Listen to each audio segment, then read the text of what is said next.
بسم اللہ الرحمن الرحیم۔ السلام علیکم۔ ابھی کچھ ہی دیر پہلے میری ایک اہم طاقتور شخصیت سے بات ہوئی ہے۔ یہ وہ صاحب ہیں جن کو سارے پلانز کا بھی پتہ ہے، تمام اندر کی ڈیلز، سب کچھ کیا ہو رہا ہے۔ یہ وہ ہیں جو ان تمام اہم لوگوں سے ملاقاتیں بھی رکھتے ہیں اور چیزوں سے باخبر بھی ہیں۔ اب ان سے جب میری بات ہوئی تو اب تو حالات کے حوالے سے ہوئی، جبکہ اس سے پہلے بھی رمضان مبارک میں ہی ملاقات بھی ہوئی تو اس وقت وہ ماحول نہیں تھا اس طرح کی باتیں کرنے کا۔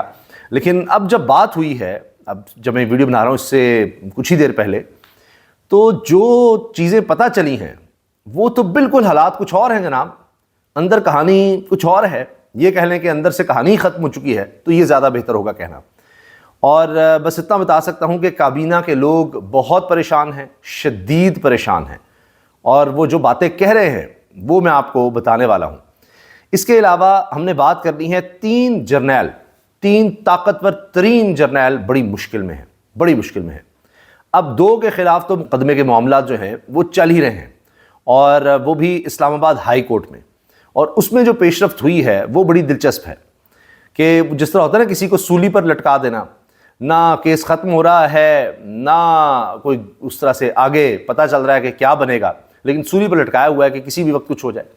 تو دو تو ایسے جرنیل ہیں، اور تیسرے جو جنرل ریٹائرڈ ہیں ان کے خلاف جناب جو سب سے مقبول سیاسی شخصیت ہے، قیدی نمبر 804 جن کو کہتے ہیں، بانی تحریک انصاف اور سابق وزیر اعظم، انہوں نے اعلان کر دیا کہ بھئی اس کے خلاف تو میں مقدمہ کروں گا۔ اور وہ ہیں جناب chairman NAB general retired Nazir Ahmad Butt صاحب۔ اب نیب کا بھی NAB نیب ہے، نیشنل اکاؤنٹیبلٹی بیورو، اور چیئرمین نیب بھی جو ہیں نذیر احمد بٹ NAB۔ تو یہ بھی بڑا دلچسپ معاملہ ہے کہ دونوں کے الفاظ جو ہیں NAB ہی بنتے ہیں۔ اب ہوا یہ ہے کہ عمران خان صاحب کو شکوہ اور شکایت یہ ہے کہ میرے خلاف مقدمات توشہ خانہ اور نیب کی طرف سے جو بھی بنائے گئے ہیں، یہ القادر ٹرسٹ ہو، یہ سب من گھڑت ہیں، جھوٹے ہیں، غلط ہیں، اور میں مقدمہ کروں گا کہ کس طرح سے میرے خلاف اور میری اہلیہ کے خلاف غلط مقدمات بنائے گئے۔ اس سے پہلے بھی انہوں نے جو بڑی خطرناک باتیں کی ہیں، انہوں نے بتایا ہے کہ اصل میں ان کے پیچھے کون ہے، وہ تو نام لے کر بات کر رہے ہیں۔ اچھا، اب اس میں بڑی خاص بات یہ ہے کہ اب سے کچھ ہی دن پہلے، ہم 7-8 دن پہلے کہہ لیں، عمران خان صاحب نے اپنی اہلیہ کو روکا تھا بات کرنے سے۔ وہ جب نام لے رہی تھیں کہ سارے معاملات کے پیچھے فلاں ہیں، تو عمران خان صاحب نے نام لینے سے روکا۔ پھر ایسا کیا ہوا ہے پچھلے 7-8 دن میں کہ اب عمران خان صاحب خود نام لینے لگ گئے ہیں؟ پہلے اپنی اہلیہ کو روکتے رہے اور صافی سے کہتے رہے کہ نہیں، بس ان کو نہیں، سیاست کا نہیں پتہ، جذبات میں آ گئی ہیں، نہیں بات کا پتہ، تو لہٰذا یعنی اس طرح وہ کہہ رہے تھے کہ بھائی باہر جا کے کوٹ نہ کرنا، کیونکہ ان کو خطرہ ہو سکتا ہے، جو بھی معاملات ہیں جس میں ان کے زندگی کے خطرات اور اس طرح کے معاملات، جی وہ زہر دیا گیا ہے، وہ ابھی کہتے ہیں پراپر ٹیسٹ ہوں گے تو بھی پتہ لگے گا، اگر وہ کہتے ہیں جی شوکت خانم سے ہی ٹیسٹ کروائے جائیں۔ اچھا، اب یہ چیز ہے کہ عمران خان صاحب پھر خود ہی وہی کام کرنے لگ گئے جس سے اپنی اہلیہ کو روک رہے تھے۔ اب یہ کیا معاملہ ہے؟ شاید وہ کہہ رہے تھے جو ہونا ہے میرے ساتھ ہو جائے، یا ان کو لگا ہے کہ اب یہ تقریباً ایک ہفتے میں، ہفتہ 10 دن میں یہ حالات اس طرح کے ہو گئے ہیں، 7-8 دن میں، کہ اب یہ موقع ہے بات کرنے کا، اب وہ اگریشن میں آ گئے ہیں، یا ان کو دوسری طرف سے کوئی پیغام آیا ہے کہ اچھا جی کچھ ایسا معاملات کو بہتر کرتے ہیں، اور عمران خان صاحب نے الٹا ریئیکٹ کیا ہے کہ سواری پیدا نہیں ہوتا، اور ان کو لگا ہے کہ یہ موقع ہے کہ جب مخالفین اس وقت نیچے نظر آ رہے ہیں تو اس وقت اٹیک کا موقع ہے، تو اب یہ نہیں کہ ہم ڈیفینسو ہوں، ابھی فل اٹیک پر چلے جاؤ۔ پورا انہوں نے اٹیکنگ فیلڈ لگا دی ہے، سب کو کہہ دیا کہ کوئی ڈیل، کوئی چکر نہیں، وہ سب کچھ شروع ہو گیا۔ اچھا، اب دیکھیے، جو کہتے ہیں عمران خان سے بھی کہتے ہیں جی رجیم چینج کا حصہ تھے، یا وہ جنرل باجوہ پر الزامات لگاتے ہیں، وہ کرتے، ساری باتیں ہوتی ہیں۔ اب جنرل باجوہ کے خلاف بھی اسلام آباد ہائی کورٹ میں کیس چل رہا ہے، اور چیف جسٹس اسلام آباد ہائی کورٹ جسٹس عامر فاروق کی عدالت میں ہے، اور اس میں جناب درخواست آتی ہے کہ سابق army chief general retired Qamar Javed Bajwa اور فیض حمید دونوں یہ اپنے حلف کی خلاف ورزی کر رہے ہیں۔ انہوں نے کہیں جاوید چودھری صاحب کو، شاہد میتلا کو، اور دیگر جس طرح بھی ہے، فیض حمید پر بھی ہے کہ جی وہ بیانات جاری کرتے ہیں، اور جنرل باجوہ نے براہ راست ان کو انٹرویو دیے ہیں، اور یہ سب باتیں، تو یہ نہیں کر سکتے تھے یہ، اور انہوں نے انٹرویو دیا۔ آپ کو پتہ ہی ہے جنرل باجوہ کے حوالے سے شاہد میتلا صاحب، جاوید چودھری صاحب وہ باتیں کرتے رہے کہ جی گھر بھی گیا میں، بڑی لمبی ملاقات ہوئی، اور جنرل باجوہ نے کہا کہ جی اگر عمران خان کی حکومت رہتی تو بڑا نقصان ہو جانا تھا، ملک کے لیے بڑا مسئلہ بن جانا تھا، اور اس طرح کی تمام باتیں جنرل باجوہ نے کی۔ بعد میں وہ پھر انہوں نے ڈینائی بھی کی، اور منصور علی خان سے بات کرتے ہوئے کہ نہیں ایسا نہیں تھا، یہ نہیں تھا۔ پھر یہ بھی آیا کہ جی یہ ہٹا نہیں رہا تھا عثمان بزدار کو، اور یہ سب باتیں، تو اس طرح کی بہت سی باتیں انہوں نے کی۔ تو یہ بڑی غلط باتیں کی جی باجوہ صاحب نے نہیں کرنی چاہیے تھی۔ اب یہ مقدمہ چل رہا ہے۔ اب چیف جسٹس عامر فاروق صاحب کہتے ہیں کہ ایف آئی اے اس کو دیکھے، مقدمہ بنتا ہے نہیں بنتا، کیا ہے کیا نہیں ہے، اس کو ایف آئی اے دیکھے، پہلے وہ ڈیسائیڈ کر لے بعد میں دیکھیں گے. کیونکہ باجوہ صاحب کی طرف سے بھی اور جو جاوید چاول صاحب کے وکیل ہیں وہ بھی اس میں پیش ہوئے، انہوں نے بھی اپنے آرگومنٹس دیے، انہوں نے درخواست بھی دی کہ جی یہ 6 مہینے کے پہلے خبر آئی کہ جی کوئی لائے جا رہی ہے درخواست، اب آئی 6 ماہ بعد ہے، یہ کیا ہے. تو ایسا لگتا ہے سولی پر لٹکایا ہوا کہ بھائی کوئی ادھر سے ادھر نہ ہونا. اب ایف آئی اے کس کے انڈر ہے؟ وہ محسن نقوی صاحب کے انڈر ہے، وزیر داخلہ ہیں وہ. اور محسن نقوی صاحب ویسے تو پرائم منسٹر کے انڈر ہوتے ہیں لیکن وہ تو ان کے ساتھ ہیں، اور شہباز شریف صاحب ہوتے ہیں انچارج. تو اب آپ سمجھ لیں کہ پیچھے کیا ہو رہا ہے، کیا کھیل کھیلا جا رہا ہے، کیا سارے معاملات چل رہے ہیں. تو ایک تو یہ جناب جو کرتا دھرتا تھے اور جن کے بارے میں عمران خان صاحب کہتے ہیں جی انہوں نے مجھے کہا کہ جی میں یہ کر دوں گا وہ کر دوں گا، تو انہوں نے کہا جی جو کرنا ہے کر لیں. تو باجوہ صاحب جب آرمی چیف تھے بڑے پاورفل تھے. اب انہی کے خلاف جناب مقدمات اور یہ درخواستیں آ رہی ہیں، اندازہ لگائیے. اور عمران خان کا میں نے کو بتا دیا کہ وہ چیئرمین نیب کا کہہ رہے ہیں، کیونکہ اس سے پہلے آفتاب سلطان صاحب تھے چیئرمین نیب، اور ان کو عجیب بات یہ ہے کہ پی ڈی ایم یعنی نون لیگ نہیں لگایا تھا، اور میاں نواز شریف کے نون لیگ کے یہ بہت قریب سمجھے جاتے تھے آفتاب سلطان صاحب. تو آفتاب سلطان نے انکار کر دیا عمران خان کے خلاف مقدمہ بنانے سے، اور اس وقت انہوں نے یہ کہہ دیا کہ جی مجھ سے جو کام کہا جا رہا ہے میں نہیں کر سکتا. یہ ان کی اسٹیٹمنٹ آئی اور انہوں نے استعفیٰ دے دیا تھا. اور بھی کچھ نیب کے لوگ پھر اس کے بعد جو ہیں وہ استعفے دیتے چلے گئے تھے، یہ خبریں بھی آئی تھیں. لیکن اس کے بعد جب موجودہ چیئرمین نیب آئے، ان کی تعیناتی ہوئی، تو پھر ہم نے دیکھا القادر ٹرسٹ تو شاخانہ کیس جو ہیں وہ آگے بڑھے.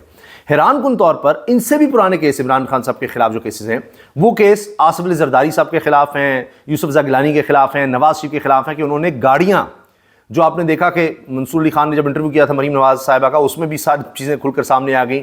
ایڈمیٹڈ ایک طرح سے فیکٹ خود جے آئی ٹی میں کہہ چکی ہیں کہ جی گاڑی لی اور پھر انہیں بیچی اور اثاثوں میں بھی ظاہر کر دی. گاڑی لے ہی نہیں سکتے آپ تو شاخانہ سے، نہیں لے سکتے، رولز کی خلاف ورزی ہے، رولز میں ہے ہی نہیں گاڑی لینا. یہاں عمران خان صاحب کی گھڑی کو کہا جاتا ہے روتے ہیں گاڑی آپ لے ہی نہیں سکتے. وہ گاڑیاں لے گئے، پھر یہ بھی کہا دیا ہم نے بیچ بھی دی ہیں، اور یہاں کہتے ہیں جی گھڑی لے کر بیچ کیوں دی، اور بتا بھی رہے ہیں کہ جی ہم نے اتنے لاکھ کی گاڑی لی، پتہ نہیں 5 لاکھ کی، 15 لاکھ کی، کروڑوں کی گاڑیاں، اور پھر پتہ نہیں کتنے میں بیچی. اب یہی بات کہ جی آصف زرداری بھی لے گئے، یوسف گیلانی نے وہ گاڑیاں دیں، اور نواز شریف صاحب کے پاس کوئی عہدہ بھی نہیں تھا، ان کو بھی گاڑی ملی. ان کیسز کا کچھ مان ہی نہیں رہا، اوپن اینڈ شٹ کیس ہے. بھائی رولز کی خلاف ورزی، گاڑی لے ہی نہیں سکتے، ایک کام آپ کر ہی نہیں سکتے، آپ کر گئے اور مان بھی رہے ہیں. اچھا پھر ان کی پیمنٹ بھی جعلی اکاؤنٹ سے ہو رہی ہے ان گاڑیوں کی، یعنی گاڑیاں جو لی گئی ہیں، جو بھی توشخانے میں رقم دینی تھی وہ جتنی بھی تھی اس کی ایسی نامنل سی، وہ دی کہاں سے؟ جعلی اکاؤنٹ سے. وہ جعلی اکاؤنٹ کے کیس اور دیگر کیسز اب آصف علی زرداری صاحب پھر صدر بن گئے، تو کہا جا رہا ہے جی روک دو، وہ کیس ہی نہیں چل سکتے. ہے نا کمال؟ یہ بھی ہو رہا ہے. اچھا اب آپ یہ دیکھیں کہ دیگر باتوں پر آتے ہیں، لیکن میں وہ شروع میں جو میں نے عرض کیا تھا نا کہ جی وہ طاقتور اور اہم شخصیت نے جو باتیں بتائی ہیں کہ کوئی بھی اس وقت جو کابینہ کا حصہ ہے آپس میں، ایک تو ان کے چہرے آپ دیکھ لیجئے، پورے جتنے بھی لوگ ہیں اس وقت آئے ہوئے ہیں پی ڈی ایم کے، یہ فارم 45 والے ہوں، یعنی جو واقعی جیت کر آئے ہیں وہ بہت کم ہے، ان کے چہرے، ان کی باڈی لینگویج فرق ہے، اور فارم 47 والوں کی بالکل فرق ہے. ان کو بھی پتہ ہم کس طرح سے لائے گئے ہیں. پھر کابینہ کے اپنے لوگ یہ بات کرتے ہیں، یہ بات کہتے ہیں کہ ہمیں نہیں پتہ 2 مہینے یا 3 مہینے. یہ میں آپ سے عرض کر رہا ہوں 2 مہینے 3 مہینے یہی بات ہے. یعنی 6 مہینے بھی کوئی کہہ رہا ہے، سال تو منہ سے کوئی نکال ہی نہیں رہا. یعنی جو ان سے پوچھے جی کیا حال ہے، وہ کہتے ہیں پتہ نہیں، بس ہمیں پتہ نہیں کب تک ہیں، 2 مہینے ہیں 3 مہینے ہیں، بس اس طرح 2-3 مہینوں کی بات کرتے ہیں. کوئی 6 مہینے بھی شاید نہیں کہہ رہا، کوئی شاید ایک آدھا کو کہتا ہو، سال تو کوئی بول ہی نہیں رہا. یہ جس حکومت کا کابینہ کا حال ہوگا، اس نے کیا فیصلے لینے ہیں، اس نے کرنا کیا، آپ سوچیے نا. کانفیڈنس ہی نہیں ہے، ان کو پتہ ہی نہیں ہے، آئے ہی غلط ہوئے ہیں. یہ سارا جو ماحول آپ دیکھ رہے ہیں یہ اسی وجہ سے بنا ہوا ہے. اور اوپر سے تحریک انصاف نے اب چاند رات کے حوالے سے اعلان کر دیا، کور کمیٹی نے بھی کہہ دیا ہے، شیخ المروت نے کہا جی تجویز ہے کہ چاند رات کو نکلیں، لوگ نکلتے ہی ہیں، اور تحریک انصاف کا جھنڈا لے کر نکلیں. اب یہ پہلا آپ دیکھ سکتے ہیں کہ آغاز ہو سکتا ہے باقاعدہ اختتام کا. اس کی وجہ کیا ہے میں عرض کرتا ہوں. تحریک انصاف پہلی اعلان کر چکی ہے گرینڈ الائنس کا. گرینڈ الائنس میں محمود خان اچکزئی وہ اس کو لیڈ کریں گے، اور وہ ایک واضح پیغام ہے محمود خان اچکزئی کا ہونا. اس میں جناب اختر مینگل صاحب اپنی جماعت سمیت ہیں، اس کے علاوہ جماعت اسلامی، دیگر جماعتیں، سنی اتحاد کونسل، مجلس وحدت المسلمین، پھر حتیٰ کہ فضل الرحمان صاحب سے بات چیت کی بات کی گئی ہے. اندازہ لگائیے آپ. اب حافظ نعیم الرحمان صاحب امیر بن گئے ہیں جماعت اسلامی کے، وہ پہلے ہی تیار بیٹھے ہیں اور متحرک بھی بہت ہیں. تو یہ تو انہوں نے پہلے ہی کہہ دیا تھا عید کے بعد ہم نکلیں گے. فضل الرحمان صاحب اپنا شیڈول الگ سے دے چکے ہیں کہ ہم عید کے بعد نکلیں گے, ہم شہر شہر جائیں گے, جلسے کریں گے, احتجاج کریں گے, اور ہم اس پارلیمنٹ کو جعلی کہتے ہیں, یہ ہے ہی نہیں ٹھیک, یہ نہیں ہو سکتا. اور پھر یہ سب فورسز اکٹھی ہو رہی ہیں. تو اس عید کے بعد تو ہونا ہی ہونا ہے, لیکن آغاز وہ چاند رات سے کر رہے ہیں. اور یہ جناب جو رات ہے, اس دن یہ بنانا چاہ رہے ہیں کہ وہ یہ ایک موقع کے طور پہ بھی لے رہے ہیں, یہ آخری موقع بھی مومنٹم بنانے کا بھی, پہلا اور آخری موقع بھی ایک طرح سے کہ جناب اسی سے مومنٹم بنا دیں عید کے بعد کا. اور حکومت کے لیے بھی جس طرح لوگ نکل آئے چاند رات پر, اگر تو بے شک بہت بڑی تعداد میں نکلیں, لیکن پتہ تو چلے گا حکومت کس طرح سے روکے گی. چاند رات پر لوگوں کو نکلنے نہیں دینا, نکلیں گے جھنڈا لے کر اور دکھا کر ویڈیوز بنیں گی اور اپلوڈ کر دی جائیں گی. تو یہ تو ایک طرح سے حکومت کے لیے پہلے ہی مشکل ہے, کیونکہ وہ خود مانتے ہیں اب تو کہ جناب وہ الیکشن ادھر سے ادھر کیے گئے. تو جب وہ ماننے لگ گئے ہیں تو پھر حکومت تو نہ ہوئی نا جی. پہلے وہ کہتے ہیں جی مہربانی ہے محسن نقوی صاحب, یہ آنکھیں نہ دکھائیں, اور کیا کر سکتے ہیں, ریکویسٹ کر سکتے ہیں. تو یہ آخری معاملہ بھی ہو سکتا ہے, یہ چاند رات جو ہے یہ ان کے اننگز کے خاتمے کا آغاز بھی ہو سکتا ہے. اگر یہ سکسیسفل ہو جاتی ہے یہ کال, تو اس کے بعد حکومت کو پتہ لگ جائے گا کہ بھائی لوگ تو ہمارے ساتھ واقعی نہیں ہیں, ان کو پتہ ہے, لیکن نکل آئیں گے تو اس سے اور وہ زیادہ ڈر جائیں گے کہ بھائی یہ تو ابھی چاند رات تھی, تو آگے جب پراپر احتجاج شروع ہو جائے گا تو ہمارا بنے گا کیا.